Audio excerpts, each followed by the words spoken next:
আপনারা দেখছেন MK Television.net। 26শে March আজ মহান স্বাধীনতা ও জাতীয় দিবস। স্বাধীনতার 46তম এই মহান দিবসে মুক্তিযুদ্ধে আত্মদানকারী শহীদদের স্মৃতির প্রতি গভীর শ্রদ্ধা জানিয়ে স্থানীয় প্রশাসনের উদ্যোগে নানা কর্মসূচির মধ্য দিয়ে সারা দেশে পালিত হলো দিবসটি।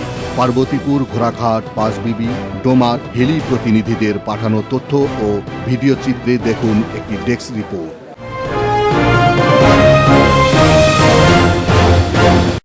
দিনাজপুরের পার্বতীপুরে 12টা 1 মিনিটে শহীদের প্রতি শ্রদ্ধা জানিয়ে 31 বার তপধ্বনির মধ্য দিয়ে কেন্দ্রীয় শহীদ মিনার ও স্মৃতিস্তম্ভে পুষ্পস্তবক অর্পণ করা হয়।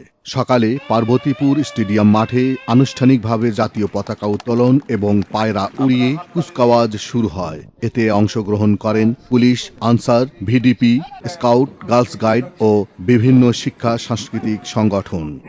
এদিকে মহান স্বাধীনতা দিবস উদযাপন উপলক্ষে দিনাজপুরের ঘোড়াঘাটে রাত 12টা 1 মিনিটে তপধ্বনির মধ্য দিয়ে শহীদ মিনারে স্থানীয় প্রশাসনের উদ্যোগে পুষ্পমাল্য অর্পণ করেন।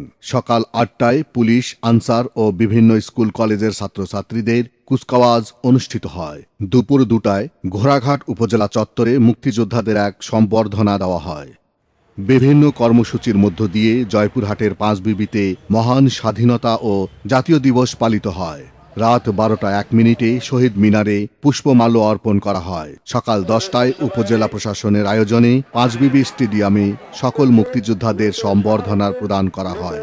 এছাড়া উপজেলার সকল শিক্ষা প্রতিষ্ঠানের ছাত্রছাত্রীরা কুচকাওয়াজে অংশগ্রহণ করে। তেমনি নীলফামারীর ডোমারে ব্যাপক উৎসাহ উদ্দীপনার মধ্য দিয়ে 26 মার্চ মহান স্বাধীনতা ও জাতীয় দিবস পালিত হয়। দিবসটির প্রথম প্রহরে 12টা 1 মিনিটে 31 বার তোপধ্বনির মধ্য দিয়ে দিবসের সূচনা করা হয়। এরপর স্মৃতিস্তম্ভে পুষ্পমাল্য অর্পণ করেন। সরকারি, বেসরকারি এবং সকল প্রকার প্রতিষ্ঠান এতে অংশগ্রহণ করেন।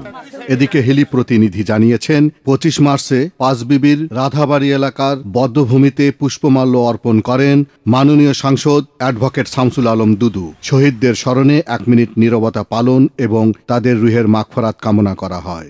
26শে মার্চে মহান স্বাধীনতা দিবস উপলক্ষে সীমান্তে ভারতীয় সীমান্ত রক্ষী বাহিনীকে মিষ্টি উপহার দিয়ে শুভেচ্ছা বিনিময় করেছে বর্ডার গার্ড বাংলাদেশ। এ সময় উভয় বাহিনীর সদস্যরা উপস্থিত ছিলেন। Iftekhar, MK Television.net।